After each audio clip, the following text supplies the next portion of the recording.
درود شریف پڑھ لیں صلی اللہ علی نبی الامی صلی اللہ علیہ وسلم۔ رب کائنات نے فضل فرمایا، کرم فرمایا، رحم فرمایا کہ اللہ رب العزت نے ہمیں دین عطا فرمایا، اسلام عطا فرمایا، دین اسلام۔ اور ہم اس بات پر بہت شکر ادا کرتے ہیں کہ ہمارا رب اللہ ہے، جو رب العالمین ہے، عالموں کا رب ہے نا۔ اور اللہ رب العزت نے انسان کو وجود دیا، پیدا کیا اور کچھ چیزیں ہمیں بتلائی، سکھلائیں کہ کس طرح سے زندگی گزارنی ہے، کس طرح سے کہ کہتے ہیں اسلام نے معاشرے میں زندگی جینے کا طریقہ بتلایا ہے۔ تو انشاءاللہ آج ہم حقوق کے تعلق سے پڑھیں گے، اور وہ حقوق ہے پڑوسیوں کے۔ دیکھو، پڑوسی جو ہے ہمسایہ جسے کہتے ہیں، عربی میں پڑوسی کو جوار کہتے ہیں، سمجھ رہے ہیں، اور پڑوسی کو جار کہتے ہیں، سمجھ رہے ہیں۔ عربی میں جوار کہا جاتا ہے کس کو؟ جو ہمارے ہمسایہ ہوں، پڑوسی کو جار کہتے ہیں۔ تو یہ بات اچھے سے سمجھ لیں کہ اسلام سب سے پہلا مذہب ہے، اور یوں کہہ لیں کہ سب سے آخری مذہب بھی یہی ہے، اور سب سے پہلا مذہب بھی یہی ہے جس نے خوشگوار اور مطمئن معاشرہ پیدا کرنے کے لیے انسانی زندگی کو کوئی انفرادی اور اجتماعی پہلو کوئی بھی ایسا نہیں چھوڑا جس سے ہمیں واسطہ نہ پڑتا ہو، اور اسلام نے ہمیں وہ چیز نہ بتلائی۔ کس طرح رہنا ہے، کس طرح اٹھنا ہے، کس طرح بیٹھنا ہے، ہر چیز۔ اور سب سے زیادہ واسطہ ہر انسان کو جس چیز سے پڑتا ہے وہ اس کے ہمسایہ ہوتا ہے، یعنی پڑوسی ہوتا ہے۔ اسی لیے اللہ رب العزت نے اور اس کے نبی صلی اللہ علیہ وسلم نے ساتھیوں پڑوسیوں کے ساتھ حسن معاشرت، خوشگوار رہن سہن جسے کہتے ہیں، اچھے سے رہنا ہے نا، صرف اس کی ترغیب نہیں دی، بلکہ اللہ رب العزت نے پڑوسیوں کے ساتھ رہنے کی حد مقرر کری ہے۔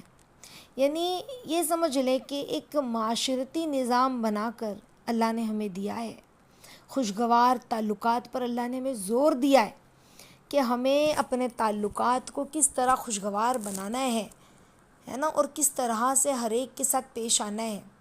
تو اسی تعلق سے اللہ رب العزت نے جو ہے پڑوسیوں کا بھی حق بتلایا ہے۔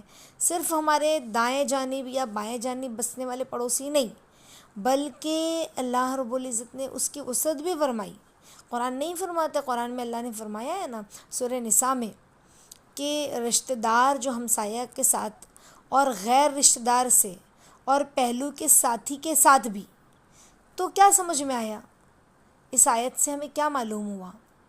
اللہ نے قرآن میں فرمایا نا والجار ذی القربی والجار بالجنب والصاحب بالجنب، ہے نا، یہی قرآن کی آیت ہے سورہ نساء کی۔ تو اس کا مطلب کیا ہے بہنوں بچیوں؟ بہت دھیان سے سمجھیں ہم کہ ایک دیکھو لوگ جو پڑوس میں ہیں اور وہ رشتہ دار بھی ہیں، سمجھ رہے، اور ایک لوگ وہ ہیں جو قریب میں رہتے ہیں لیکن وہ رشتہ دار نہیں ہیں، پڑوس میں رہتے ہیں، محلے میں ہمارے ہیں لیکن رشتہ دار نہیں ہیں، اور ایک تیسرے وہ لوگ ہیں جو ہمارے ساتھ جن کا اٹھنا بیٹھنا ہے، جس کے ساتھ ہم سفر وغیرہ میں جانے کا موقع ملتا ہے، کوئی سفر میں ہمیں ہمارا ساتھی مل گیا ہے، سمجھ رہے ہیں، سفر کا پڑوسی، یعنی جیسے ہم سفر کر رہے تھے تو ہمارے بازو والی سیٹ پر جو بیٹھا ہوا ہے، ہمارے بازو میں جو بیٹھا ہوا ہے وہ ہمارا پڑوسی ہے، سمجھ رہے ہیں، اس کا بھی حق ہے۔ تو سمجھ میں آیا کہ اسلام نے صرف مسلمان یا مسلمان پڑوسی جو ہے وہ مسلمان ہو، صرف یہی نہیں کہا، صرف اسی کے ساتھ حسن سلوک کرنے کا حکم نہیں دیا، بلکہ اسلام اتنا خوبصورت مذہب ہے کہ غیر مسلم پڑوسی کے ساتھ بھی اسلام کہتا ہے کہ اچھا سلوک کرو، سمجھ رہے ہیں، اچھا سلوک کرنے کی ہمیں تعلیم دی ہے۔ اللہ کے نبی صلی اللہ علیہ وسلم نہیں فرماتے، حدیث ہے جس کا مفہوم ہے کہ غیر مسلم پڑوسی کا ایک حق ہے اور مسلمان پڑوسی کا 2 حق ہے، اور مسلمان رشتہ دار پڑوسی ہے، اگر وہ پڑوسی مسلمان بھی ہے پلس رشتہ دار بھی ہے تو اس کے 3 حق ہو جاتے ہیں۔ ایک تو مسلمان ہونے کی نسبت سے، ایک پڑوسی ہونے کی نسبت سے، ایک رشتہ دار ہونے کی نسبت سے۔ آ رہی ہے بات سمجھ میں؟ بہت سمجھنے والی بات ہے۔ دیکھیے آج انسان بہت نمازیں پڑھ لے، روزے رکھ لے، عبادتیں خوب کر رہا ہے، لیکن پڑوسی پریشان ہے، پڑوسیوں کو تکلیف دے رہا ہے، تو یہ گناہ ہے۔ ساری عبادتیں، ساری نمازیں دھری کے دھری رہ جائیں گی۔ جیسے میں آپ کو ایک چھوٹی سی اگزامپل دیتی ہوں، ہمارے گھر میں اگر کوئی فنکشن ہے، کوئی شادی بیاہ کا موقع ہے، اب ہوتا یہ ہے کہ آج کل تو لوگوں نے ڈی جے اور میوزک اور گانا اتنی تیز تیز کہ بھئی خوشی ہے، یہ خوشی بار بار تھوڑی نہ ملتی ہے، اور یہ کیا کہ اتنی تیز تیز گانا بجا رہے ہیں، اور سونے کا وقت ہے لوگوں کے، اور وہ اتنی تیز تیز بج رہا ہے نا اس کی میوزک اور اس کا گانا، اس کا وائبریشن، کہ جو محلے والے ہیں، جو پڑوسی ہیں، انہیں تکلیف ہو رہی ہے۔ اور ہم کہہ رہے ہیں ایک دن کی تو بات ہے، 2 دن کی تو بات ہے، خوشی میں تو اتنا کر ہی سکتا ہے انسان۔ اور جو ہمارے پڑوس میں ہے، اڑوس پڑوس میں جو ہمارے محلے میں رہتے ہیں، ان کو ہماری وجہ سے ہماری ذات سے تکلیف ہو رہی ہے، تو ہم گنہگار ہو گئے۔ سمجھ رہے ہیں؟ اللہ کے نبی صلی اللہ علیہ وسلم نے کتنی بڑی بات کہی حدیث میں، جس کا مفہوم ہے کہ اللہ کی قسم وہ مومن نہیں، 3 بار اللہ کے نبی نے قسم کھائی ہے کہ اللہ کی قسم وہ مومن نہیں، اللہ کی قسم وہ مومن نہیں۔ صحابہ رضی اللہ تعالیٰ عنہ نے سن کر پوچھا کہ نبی اللہ کون؟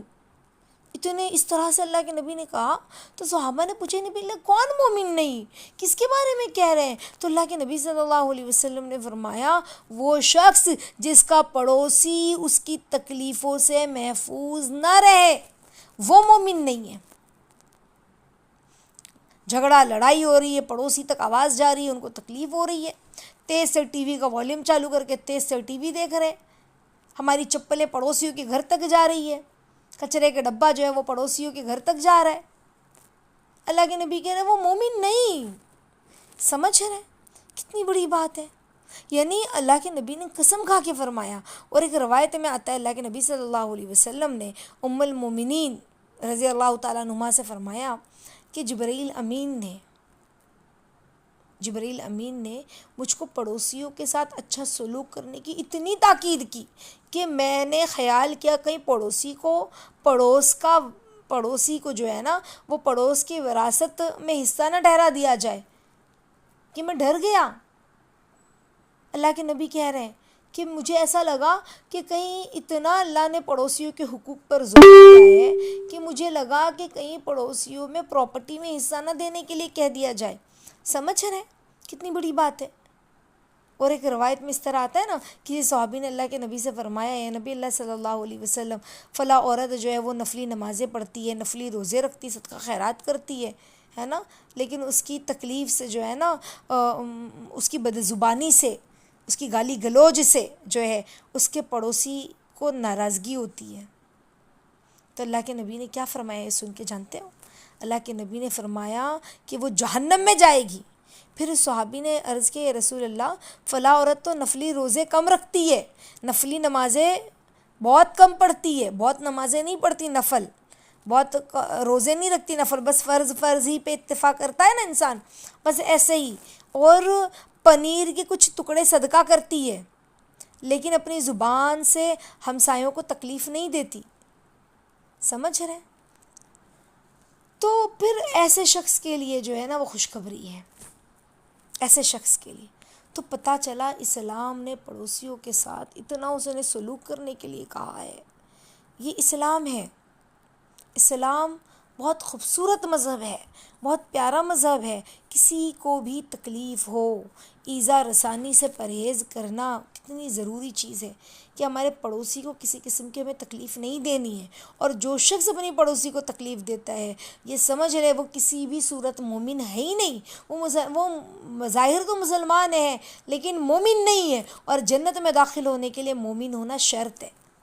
سمجھ رہے مسلمان ہونا شرط نہیں ہے، مومن ہونا۔ تو ہمارے ہمسائے جو ہے ان کو تکلیف دینا ایمان کے منافع چیز ہے، یہ اچھے سے سمجھ رہے۔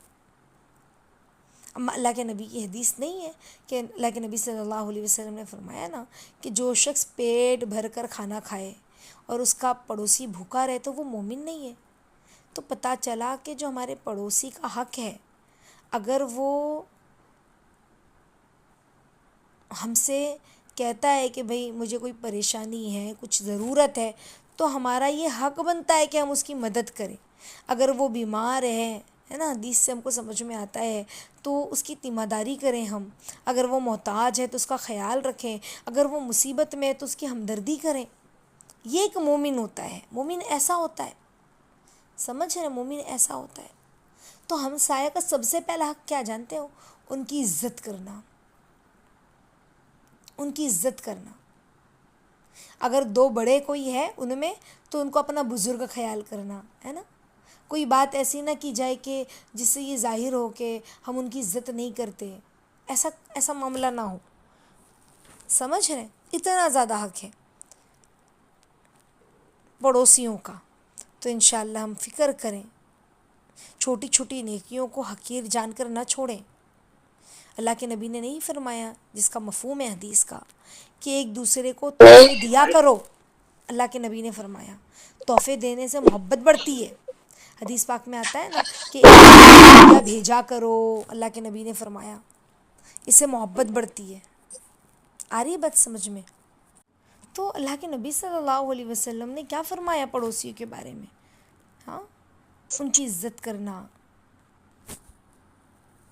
کچھ اگر ہمارے پاس ان سے محبت سے پیش آنا. سمجھ رہے؟ تو اللہ کے نبی صلی اللہ علیہ وسلم نے فرمایا ایک دوسرے کو تحفے دیا کرو. تحفہ دینا جو ہے نا، یہ محبت کو بڑھاتا ہے. حدیث پاک میں آتا ہے نا کہ ایک دوسرے کو ہدیہ بھیجا کرو، اس سے باہم محبت بڑھتی ہے. تو پڑوسی بہت قریب ہوتا ہے نا ہمارے گھر کے، اسی لیے اس کے متعلق ہدیہ بھیجنے کی زیادہ تاکید آئی ہے. اور ہم تو پڑوسیوں کو ہی ایک نہیں دیتے، سب کو دے رہے، پڑوسیوں کو ہی نہیں دے رہے. ہم کہہ رہے ہیں کہ وہ کوئی دیتی ہے ہمیں کچھ، ہم کیوں دیں؟ کچھ اچھا بنایا ہے، کچھ ایسی چیز جو ہمیشہ نہیں بنتی ہے، روز روز نہیں بنتی. جیسے انسان بریانی روز روز تو نہیں بناتا ہے، مہینے میں 20 دن میں 15 دن میں ایک بار بناتا ہے، تو بھئی بھجوا دیا. کچھ اسپیشل کوئی چیز بنائی ہے نا. بعض پڑوسی تھوڑے غریب ہوتے ہیں، ان کو بکرے کا گوشت ہے یا گوشت وغیرہ ہے، وہ خریدنے کی اتنی وسعت نہیں ہوتی، تو ہم نے تھوڑا سا زیادہ لے لیا ہے نا، 100 گرام 150 گرام زیادہ خرید لیا کہ آج ہم بنا رہے ہیں تو اپنے پڑوسی کو بھی دے دیں گے. یعنی اتنا ہمارے دل میں اس کا احساس ہونا چاہیے. اللہ کے نبی صلی اللہ علیہ وسلم نے وصیت فرمائی، حدیث میں ہے جس کا مفہوم ہے کہ جب ہانڈیاں پکاؤ نا تو شوربہ زیادہ بنا لیا کرو. جب تم چولہے پہ ہانڈی چڑھاؤ تو سالن جو ہے وہ زیادہ بڑھا دو. اس سے کیا ہوگا؟ اپنے پڑوسیوں کو پھر بھیج دو. اس میں سے اللہ کے نبی نے فرمایا اپنے ہمسایوں کو بھی بھیج دیا کرو. تو چھوٹی چھوٹی نیکیوں کو بھی حقیر مت جانو. آ رہی ہے بات سمجھ میں؟ اتنا حق ہے پڑوسیوں کا. تو میرے ساتھیوں، میرے عزیزوں، ہمیں یہ نہیں دیکھنا ہے وہ لوگ کیسے ہیں، وہ لوگ تو ایسے ہیں. جب دیکھو جب جھگڑتے ہیں، جب دیکھو جب ان کی زبان اتنی سخت ہے، تو ان کی زبان سخت ہے تو پھر ہماری محبت، ہمارا دین، ہم نے اب تک کیا کیا ہے کہ ان کی زبان نرم ہو جائے؟ ہمارا اخلاق، ہمارا کردار کیسا ہے؟ ہاں، اللہ کے نبی نے تو اپنے پڑوسی ان کے کافر بھی تھے تو ان کی عزت کی، ان کا خیال رکھا. سمجھ رہے؟ تکلیف دیتے تھے لیکن اللہ کے نبی نے کبھی ان سے لڑائی جھگڑا نہیں کیا. حتیٰ کہ ہمارے نبی صلی اللہ علیہ وسلم کے ہانڈی میں اونٹ کی، بکرے کی بچے دانی لا کر ڈال دیا کرتے تھے. بتاؤ، کھانا کسی کا پک رہا ہو، اس کے کھانے میں گندگی لا کے ڈال دی جائے، تکلیف نہیں ہوگی؟ لیکن ہمارے نبی نے کبھی جھگڑا لڑائی نہیں کی، کبھی اف نہیں کیا. تو ہمیں بھی صبر کے ساتھ چلنا ہے، معاف کرنا، نبھانا، ہدیے دینا، ان کے لیے ہاتھ اٹھا کر دعائیں کرنا. گویا کہ وہ ہمارے پڑوسی ہیں، تو اے اللہ وہ آپ سے دور ہو جائے تو میں کیسے برداشت کر سکتی ہوں، ہے نا. اللہ میں بھی آپ کی بن جاؤں، یہ بھی آپ کے بن جائیں. اگر ہمارا چھوٹا بچہ گھر میں آ کے کہتا امی وہ مجھے بہت ہے نا، وہ ہے نا میرا فرینڈ گندا ہے، اچھا نہیں ہے، مجھے مارتا ہے. پڑوسی ہے، جیسے ہوتا ہے چھوٹے چھوٹے بچے کھیلتے ہیں، لڑائی جھگڑا ہو جاتا ہے، تو ہم اپنے بچوں کو سمجھائیں کہ بیٹا پڑوسیوں کا بہت حق ہے، کوئی بات نہیں، آپ ان کو معاف کر دو، میں اس بچے کو سمجھاؤں گی اب سے تم کو نہیں مارے گا. سمجھ رہے؟ اس طرح سے تو معاف کرنے والے بنیں. آپ نے بھی تو کچھ کیا ہوگا نا، آپ نے بھی تو ستایا ہوگا نا. بیٹا پڑوسیوں کا اتنا حق ہے، اللہ کے نبی نے یوں کہا، انہیں سمجھانا. سمجھ رہے؟ ان کو احساس دلانا کہ کیا حق ہے پڑوسیوں کا، بہت ضروری ہے. اللہ کے نبی کی یہ حدیثیں ہیں، اللہ نے حکم دیا ہے، قرآن میں اس کا حکم آیا ہے. تو مطلب کیا؟ قرآن میں جس کا حکم آ گیا وہ فرض کا درجہ نہیں رکھتی وہ باتیں. فرض کا درجہ رکھتی ہے جس چیز کا حکم قرآن میں آ گیا. تو ہم پڑوسیوں کو انشاءاللہ معاف کرنے والے بنے، درگزر کرنے والے بنے، ان کا خیال رکھنے والے بنے. اللہ رب العزت ہم سب کو کہنے سننے سے زیادہ عمل کی توفیق عطا فرمائے. آمین یا رب العالمین. سیدھا ہاتھ دل پر رکھ کے دعا پڑھ لیں. سنقرئک فلا تنسى الا ما شاء اللہ، سنقرئک فلا تنسى الا ما شاء اللہ، سنقرئک فلا تنسى الا ما شاء اللہ. سبحان اللہ وبحمدہ، سبحانک اللہم وبحمدک، نشہد ان لا الہ الا انت، نستغفرک ونتوب الیک.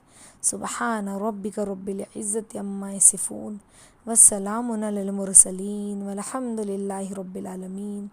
جزا اللہ عنا محمدا ما هو اہلہ صلی اللہ علیہ وسلم. اللہم تقبل دعا وتقبل اعمالنا وتقبل قلوبنا وتقبل نیات. آمین یا رب العالمین. السلام علیکم ورحمۃ اللہ وبرکاتہ.